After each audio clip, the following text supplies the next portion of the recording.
Part 1: The Arrival of the Unknown. Dr. Walter Graves had always been a man of science. For decades, he had dedicated his life to unraveling the mysteries of the universe, pushing the boundaries of human understanding.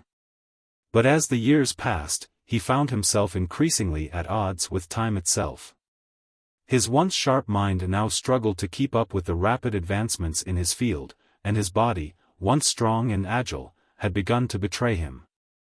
The mirror reflected a man who had aged far too quickly, his face lined with the weight of countless sleepless nights and failed experiments. One evening, as Walter sat alone in his dimly lit lab, the air around him seemed to shift.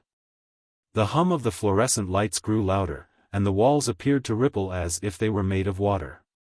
Before he could react, a figure materialized before him, a woman, but unlike any he had ever seen.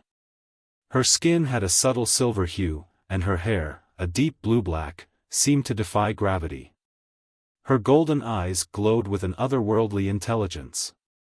"Dr. Walter Graves," she said, her voice resonating with an eerie harmony.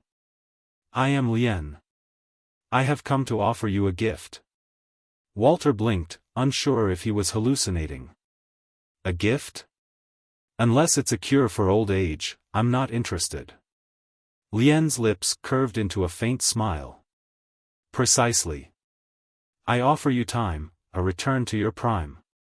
Walter laughed nervously. "Right. And what's the catch? Do I have to sell my soul? Agree to host an alien parasite?" Lien stepped closer, her presence causing the air to shimmer. "There is no catch. Only a choice."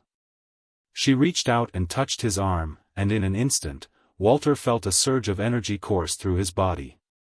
His muscles tightened, his joints loosened, and the aches that had plagued him for years vanished. He stumbled back, gasping, and caught a glimpse of his reflection in the lab's steel wall. The face staring back at him was his own, but younger, decades younger. What did you do?" Walter stammered, his voice trembling with a mix of awe and fear. "I have given you what you desired," Lien replied. "But remember, time is not a river that can be rerouted without consequence."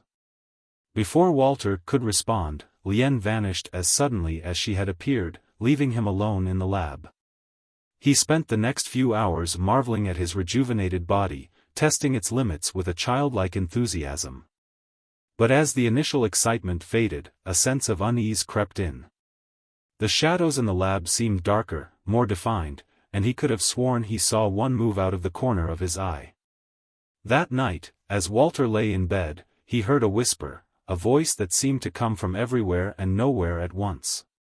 "You were not meant to be." He sat up, his heart pounding. The room was empty, but the words lingered in the air like a warning. Walter knew then that Lien's gift had come with a price, and whatever was watching him would not let him go easily. Part 2: Shadows of the Past. The next morning, Walter arrived at the university feeling like a stranger in his own life. His colleagues stared at him in disbelief, their confusion turning to suspicion as they struggled to reconcile the man before them with the aging scientist they had known for years.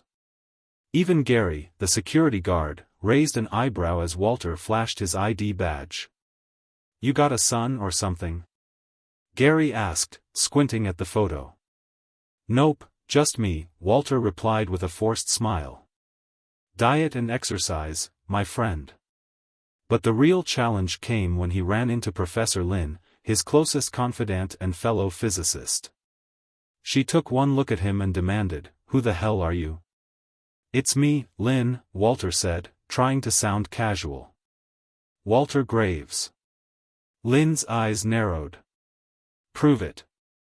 Walter thought for a moment, then smirked. "You still owe me $20 from that bet about the gravity well experiment." Lin froze, her coffee cup halfway to her lips. "Oh my God. It really is you. What the hell happened?" Walter hesitated, then sighed. "You know how we always theorize about aliens? Turns out they exist, and one of them gave me a cosmic facelift." Lin stared at him, her expression a mix of skepticism and intrigue. "And you believed her?" "I didn't have much of a choice," Walter admitted. "But now, something's off. I think time itself is trying to correct what she did." As the days passed, the strange occurrences grew more frequent. The lights in Walter's lab flickered unpredictably, and his experiments yielded results that defied explanation. Once, he reached for his coffee mug only to find it already in his hand, as if he had moved before he realized it. The shadows, too, became more menacing, stretching and twisting in ways that made his skin crawl. One evening, as Walter worked late in the lab, he saw it, a shadow that didn't belong. It was tall and shapeless, its edges flickering like static on a broken screen. It moved toward him, and for a moment, Walter felt a cold, primal fear grip his chest. Then, as quickly as it had appeared, the shadow vanished. Walter stumbled back, his breath coming in short gasps. "Okay," he muttered, trying to steady himself. So that happened. But the shadow wasn't done with him. That night, as he lay in bed, he heard the whisper again, louder this time. "You were not meant to be." Walter knew then that he was no longer just a scientist chasing the edges of reality. He was a man caught in a battle with time itself, and the stakes were higher than he had ever imagined. Part 3: The Cosmic Correction. Walter's life had become a waking nightmare. The shadowy figure appeared more frequently, its presence growing stronger with each encounter. It seemed to be hunting him, stalking him through the corridors of the university and even into his dreams. Walter knew he couldn't fight it alone, so he turned to Lynn for help. Together, they combed through Walter's research, searching for clues about Lien and the entity that now pursued him. They discovered that the shadow was not a random anomaly but a correction mechanism, a force sent by time itself to erase what did not belong. Walter's rejuvenated body was an aberration, a disruption in the natural flow of time, and the shadow was here to set things right. "So what happens if it catches you?" Lynn asked, her voice tinged with fear. "I cease to exist," Walter replied grimly. "Lien warned me there would be consequences, but I didn't realize how serious they were." Determined to find a solution, Walter and Lynn devised a plan to summon Lien and reverse the transformation. Using a combination of light-wave projections and electromagnetic pulses, they built a device designed to disrupt the frequency Lien had used to manifest in their reality. It was a long shot, but it was their only hope. As they activated the machine, the air in the lab rippled like water, and Lien appeared, her golden eyes flashing with irritation. "You shouldn't have done that," she said, her voice sharp. "And you shouldn't have bailed on me when time started hunting me down," Walter shot back. Lien sighed. "It found you." "Yeah, it found me," Walter said. "And I'd really like to know what it is before it decides to correct the timeline by removing me entirely." Lien hesitated, then explained that the shadow was a natural response to an unnatural change. Walter's rejuvenated body was an anomaly, and the shadow was here to erase it. The only way to stop it was to return to his original age.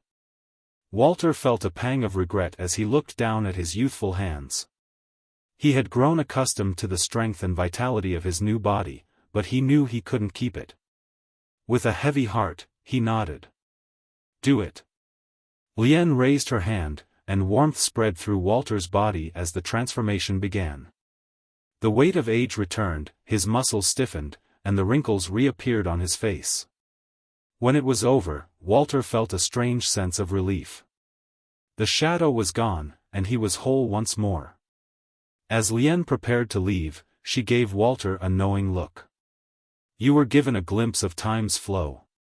Do not take that lightly." Walter nodded, his mind already racing with new questions. The experience had changed him, and he knew he would never look at time, or his own life, the same way again. Part 4: The Final Countdown. The days that followed were a blur of reflection and recovery. Walter returned to his work, but his focus had shifted. No longer content to chase the edges of reality, he now sought to understand the deeper truths of existence. Lynn stood by his side, her sharp intellect and unwavering support proving invaluable as they delved into the mysteries of time and space. Together, they published a groundbreaking paper on the nature of time and its self-correcting mechanisms, earning accolades from the scientific community. But for Walter, the real reward was the knowledge he had gained, and the friendship he had strengthened. As he stood in his lab one evening, staring at the equations on the whiteboard, Walter felt a sense of peace he hadn't known in years. The shadow was gone, but its presence lingered in his mind, a reminder of the fragility of existence and the importance of living in the moment. Lynn walked in, holding 2 cups of coffee. "Still working?" she asked, handing him one. Walter smiled. "Always. But this time, it's different. I'm not chasing shadows anymore." Lynn raised her cup in a toast. "To new beginnings." Walter clinked his cup against hers. "To new beginnings." And as they stood there, surrounded by the hum of the lab and the glow of the fluorescent lights, Walter knew that his journey was far from over. The universe was vast and full of mysteries, and he was ready to explore them, one step at a time.